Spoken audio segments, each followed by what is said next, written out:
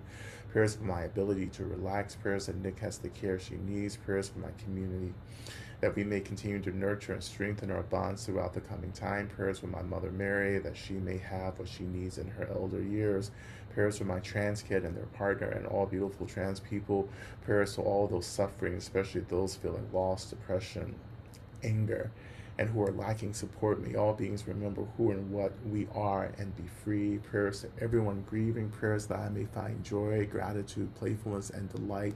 Prayers to receive and feel all that I have prayed for. May clarity find me and reveal the next steps forward. Prayers that through heartbrokenness comes understanding and expanded compassion. Prayers that I not be paralyzed by fears, that I be protected and guided to contribute to liberation for all. Prayers for a new world to emerge from the muck like the lotus, allow us to bloom. Prayers for Richard's upcoming wrongful conviction hearing. May he experience freedom and justice. Prayers for me and my daughter as we begin therapy together. Prayers so that I can be more there with myself and in the present moment. Prayers for myself as I grow through these changes, and with my daughter and my life path, and transform my pain into medicine. Prayers for Nancy as she makes her major changes in her life. Prayers for Lexi H and her daughter Mira as they await the results of Mira's chemo for Hodgkin's lymphoma.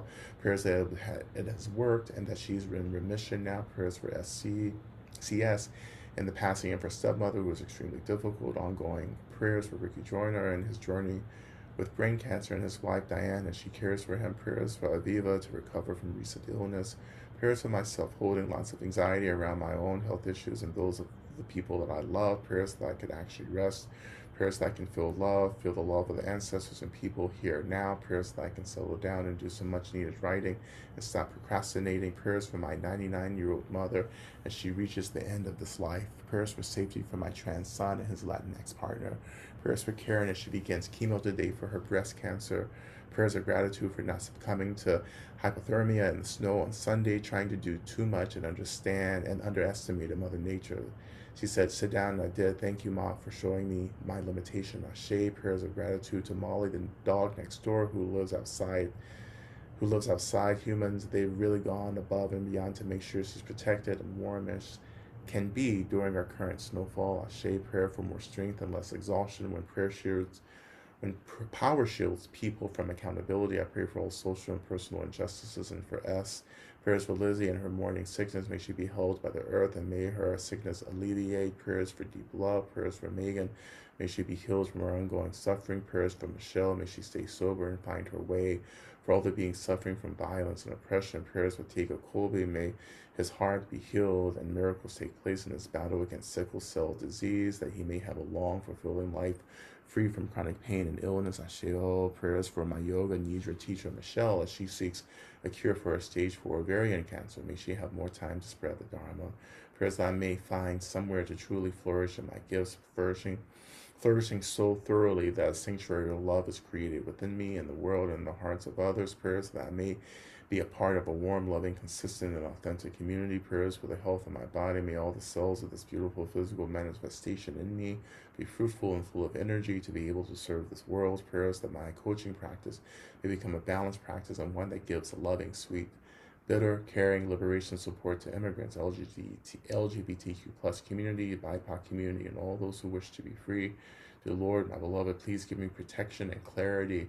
I am very confused and afraid that I've lost my way. Prayers for little Charlie. May she recover from her respiratory distress. And may the doctors understand the cause. And we continue to pray for the liberation of all beings in this moment, for the complete abolishing of all systems of violence and harm, from patriarchy to ableism to totalitarianism, fascism, and everything. May we all remember as quickly as possible, not just who we are, but what we are. May we all remember our innate Buddha nature, and may we return to our Buddha state as quickly as possible. May this be so for all of us as soon as possible. May it be so. We offer these prayers to all of our benefactors as they move about to bring to fruition these prayers, and that we also feel the blessing of these prayers as well. As we transition back into our mantra, into our work, as we continue to rest within this experience of being the medicine, you can continue just to be the medicine, and I also invite you to imagine that you begin to flow into the world as medicine, that you are the medicine that's moving into the world, into the lives of all those we've lifted up in prayer, and to all those who are struggling against genocide and occupation and famine and so forth. Just offering yourself as the medicine, which is your expression as an awakened Buddha who's just trying to remember what you are. So let your medicine flow, be the medicine, and just let the medicine find its way to where it needs to be. So we begin again. Uteyanda umbegenze begenze ma begenze Raza sumungate soa. De ana umbeyanze, beyanze, ma beyanze, raza sumungate soa. De ana umbeyanze, beyanze, ma beyanze, raza sumungate soa. De ana umbeyanze, beyanze, ma beyanze, raza sumungate soa. De ana umbeyanze, beyanze, ma beyanze, raza sumungate soa. De ana umbeyanze, beyanze, ma beyanze, raza sumungate soa. De ana umbeyanze, beyanze, ma beyanze, raza sumungate soa. De ana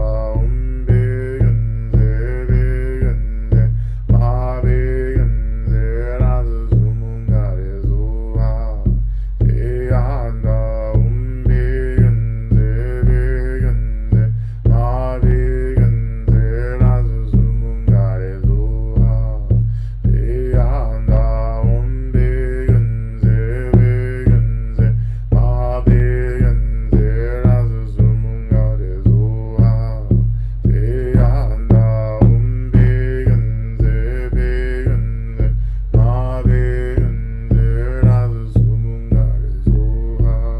De ana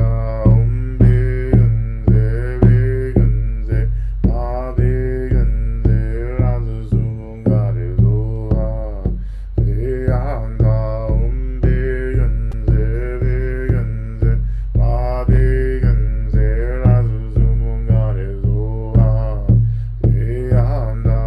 ana umbeyanze, beyanze, ma beyanze, raza sumungate soa. De ana umbeyanze, beyanze, ma beyanze, raza sumungate soa. De ana umbeyanze, beyanze, ma beyanze, raza sumungate soa. De ana umbeyanze, beyanze, ma beyanze, raza sumungate soa. De ana umbeyanze, beyanze, ma beyanze, raza sumungate soa. De ana umbeyanze, beyanze, ma beyanze, raza sumungate soa. De ana umbeyanze, beyanze, ma beyanze, raza sumungate soa.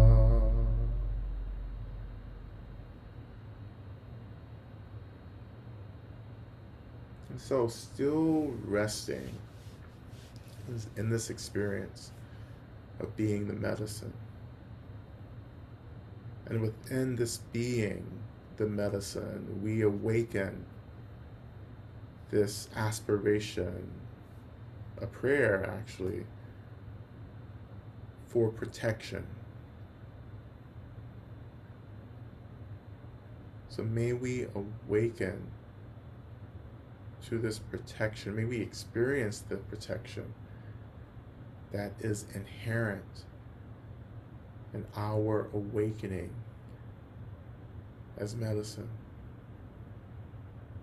And we call into the space once again the blessings, the practice of Mother Durga, the great fierce mother, endowed with the power of all the deities, all the gods, whose fierceness is feared by those who are not about getting free, but whose fierceness is understood as deep love and care by all of us, those of us who are about getting free. May we experience the sweetness of her fierceness that can take us all the way back to what we really are. Om Dum Durye Namaha. Blessings to she who is beautiful, to the seeker of truth, and terrible in appearance to those who would injure devotees of the truth. Beginning with Om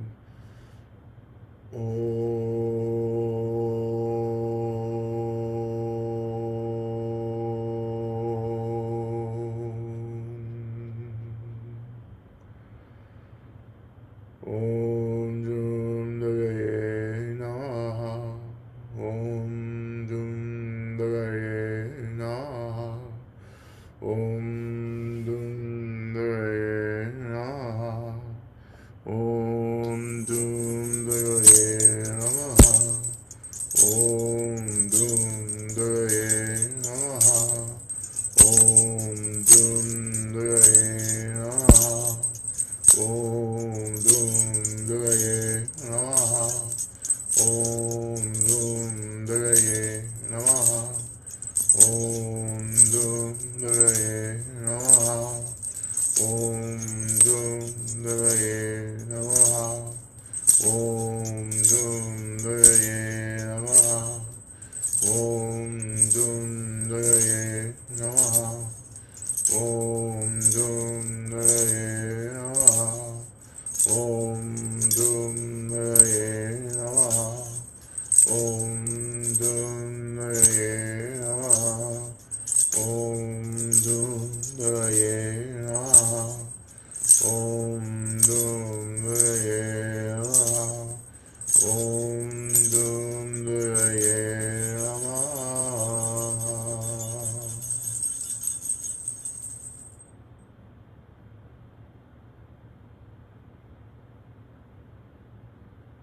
And with this blessing of Durga, of all the mothers, including Tara, including Bridget, of all the blessings of all the Buddhas and the Bodhisattvas, as well as the great sacred fathers, and the blessings of Medicine Buddha, may your medicine be deeply attuned to your suffering and the suffering of others. And may your medicine alleviate all the suffering in the world. May you become a medicine holder, a great bodhisattva who will continue to guide beings to the state of complete awakening. May it be so.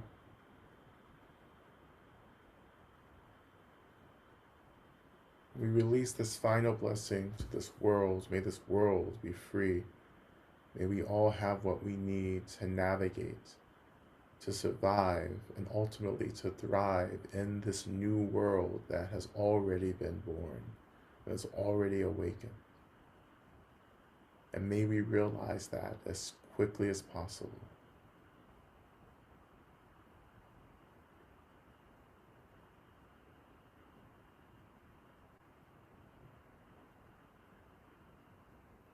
And so slowly, we just let everything dissolve into emptiness. All of our benefactors, ourselves as medicine, all of the Buddhas, medicine Buddhas, will everything dissolve into emptiness.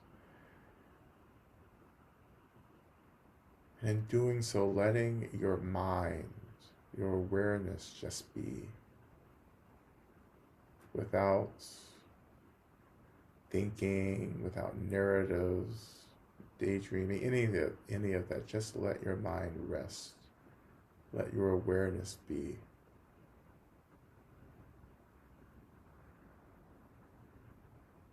And whatever we're struggling with still, just release it back into emptiness. Over and over again, release, let go, returning emptiness back to emptiness like water returning back to water.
And so when you're ready, shifting attention back to the seat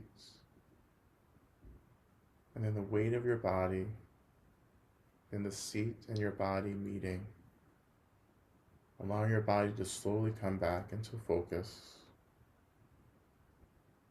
becoming aware of sensations of the breath.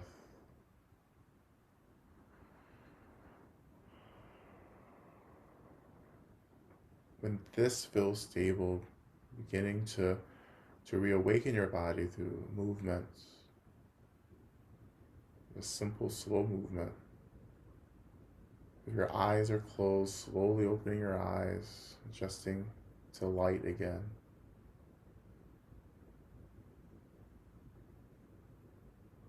And as we practice in the mind training slogans, we become a child of illusion in this post-meditation space or experience.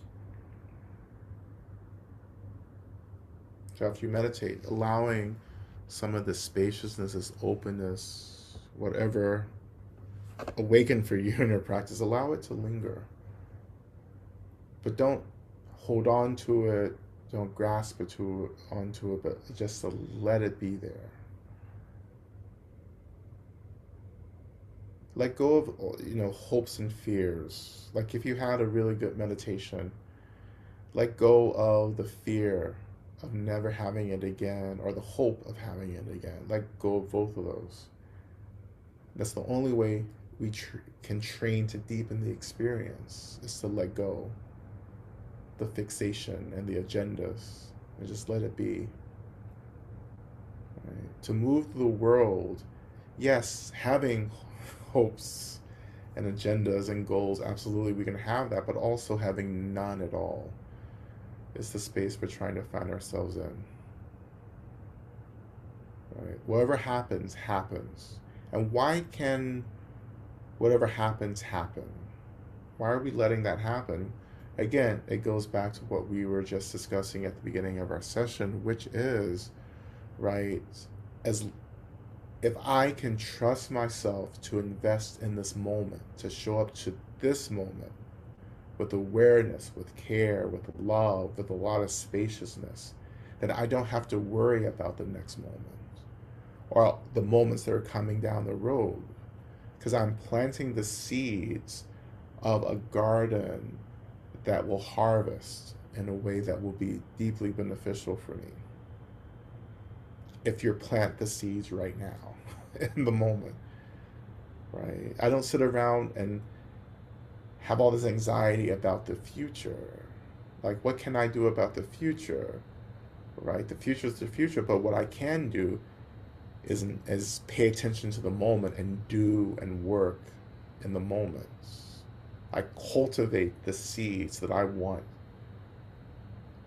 to to sprout and to flower in the future. Your So another way of saying this really is that the awakening that you want has nothing to do with the future. It has everything to do with right now. What's happening now? Where are you right now? Right? The point isn't to be free from suffering. The point is to pay attention to the suffering, allow suffering to be held, right? And to understand that suffering is just an experience. That everything is just an experience. Right? Emptiness is an experience. Awakening is an experience. Anger is an experience. Sadness is an experience. Messiness is an experience. They're just experiences. They're not what you are. These are just experiences arising, right? Energies that are being shaped by our consciousness into phenomena, right? And the more we just allow this shaping to be, the more the shaping begins to thin itself out over time, thinning back into this really subtle, nuanced experience of emptiness. This is the emptiness that we're trying to get to in our practice, the subtle, this thin, subtle kind of wisp of experience, right? Not this huge, phenomenal event, but just this experience. That this body is an experience. My awareness is an experience. Consciousness is an experience. Right? This sense of I, self, is just an experience.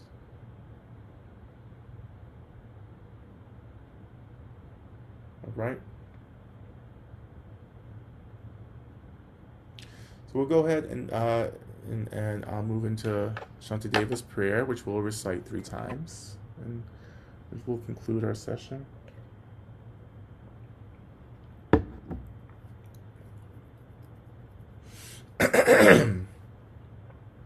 Okay. May I be a protector to those without protection, and a leader for those who journey, and a boat, a bridge, a passage for all those desiring the further shore. May the pain of every living creature be completely cleared away. May I be the doctor and the medicine, and may I be the nurse for all sick beings in the world until everyone is healed.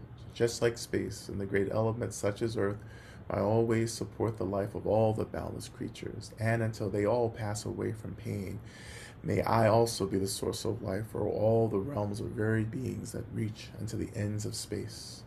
May I be a protector to those without protection, a leader for those who journey, and a boat, a bridge, a passage for all those desiring the further shore. May the pain of every living creature be completely cleared away. May I be the doctor and the medicine, and may I be the nurse for all sick beings in the world until everyone is healed. Just like space and the great elements such as earth, may I also support the life of all the boundless creatures. And until they pass away from pain, may I also be the source of life for all the realms of varied beings that reach unto the ends of space. And finally, may I be a protector to those without protection, a leader for those who journey, and a boat, a bridge, a passage for all those desiring the further shore. May the pain of every living creature be completely cleared away. May I be the doctor and the medicine, and may I be the nurse for all sick beings in the world until everyone is healed. Just like space and the great elements such as earth may always support the life of all the boundless creatures, and until they pass away from pain, may also be the source of life for all the realms of varied beings that reach unto the ends of space. May it be so.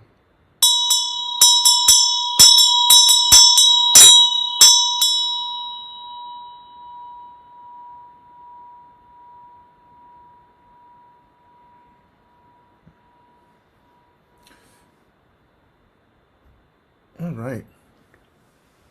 Well, thank you everyone for your practice.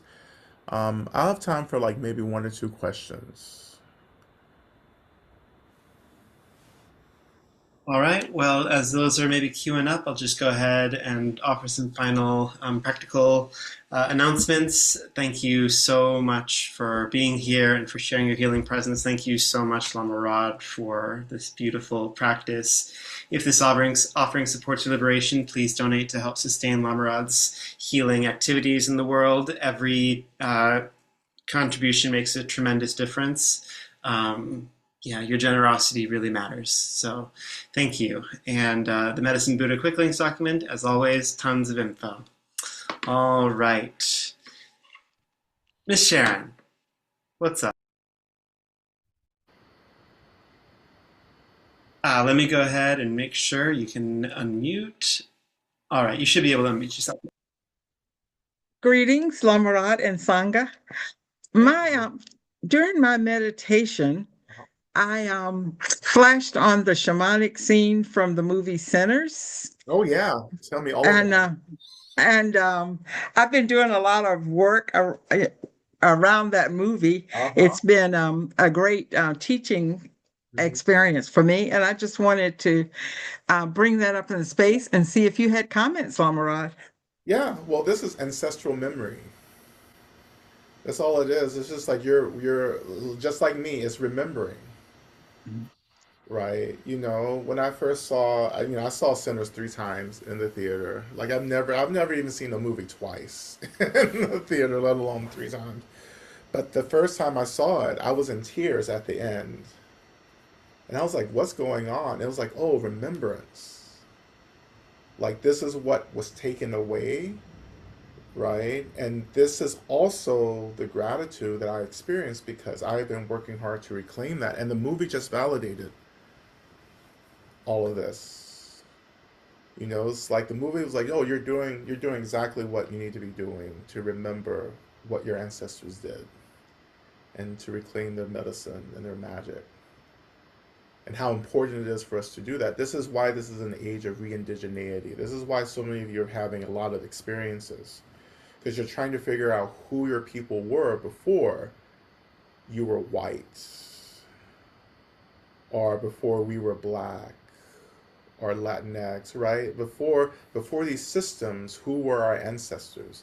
So this is a matter of time traveling and memory back to remember who we descend from before the systems. That's what we're trying to reclaim now, right? I think Sinners was one of those movies that came through. I think the ancestors moved this movie through, made it happen, just like they did with Harriet as well.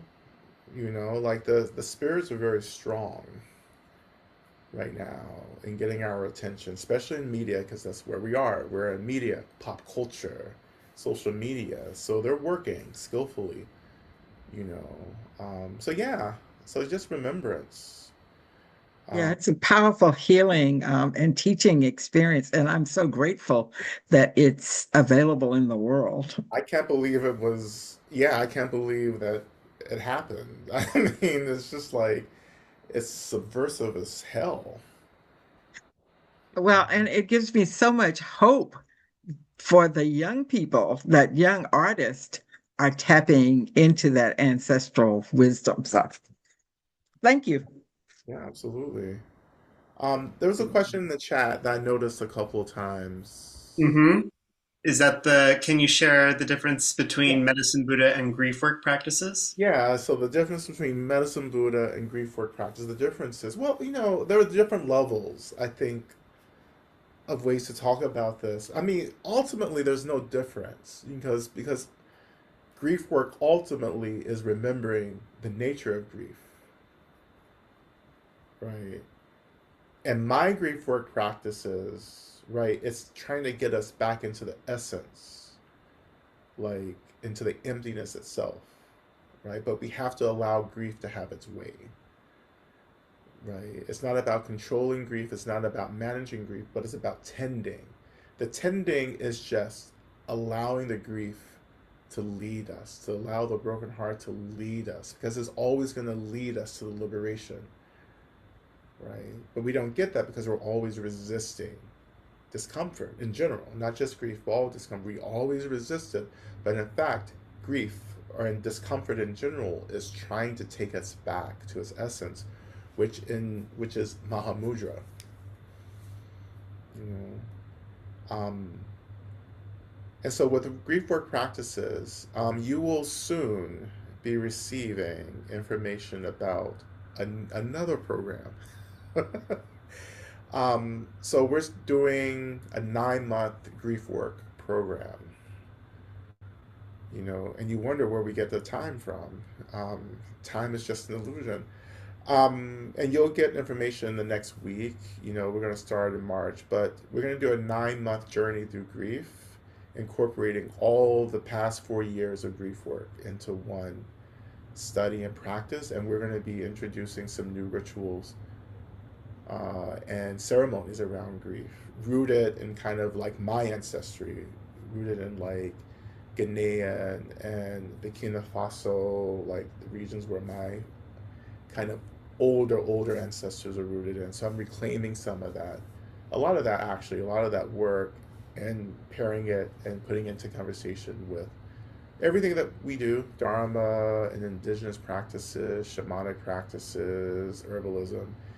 Um, so it's going to be really dynamic, really different. It's going to be a really different exploration, a deep dive into grief as well with a lot of support. So that's going to come in a bit, okay? Um, so medicine Buddha, so there's one more thing about this question, medicine Buddha and grief work practice. Yeah, I mean, when we, like in the practice we did today, when we say, okay, I'm becoming the medicine, may the medicine tend to where I'm aching. And that becomes the grief work, right? And we don't have to get more involved than that. Like, we don't have to just be like, oh, calculating everything. But we can say, I'm going to trust that the blessings of medicine Buddha will become the medicine that I need. And then you pay attention to how that medicine is forming for you, right? Um, and there's just a lot of grief right now. This is as we were studying last fall. This is apocalyptic grief on top of every other grief, right? But this is what we feel experiencing, not just systemic collapse, but rebirth. Like we're being born again, but that's real hard, and we're entering into the fire horse year, right? Next week, and it's gonna get real rocky, you know. But it's okay, because we have our practices, we have this community. We're just gonna keep showing up more and more, right? And we just ask that you keep supporting us. It's not just me; it's us. What can you offer? What can you do? You know, how can you practice in a deeper way that's going to support all of us as we move through this? And we'll get to the other end of it. We'll get to the other side, but we'll get to the other side of this. But as we get there, we're going to have to face this tidal wave of grief. Like you think it's intense now, right? But wait till we get on the other side of this. And this is what I'm training you all to be prepared for. Is to have these practices, to have community, to reconnect to ancestors, which we're going to be doing this summer. We're going to be doing collective ancestor work in a really unique way as well, right? So we're preparing ourselves. Like your training is like a boot camp. You're training for what's coming, right? As I have been trained for what's coming. Right? So I think this is really exciting, actually, because you will have very powerful medicines to offer. I mean, you already do, but you will have even more in the future. But you have to stick with it, you know. Um,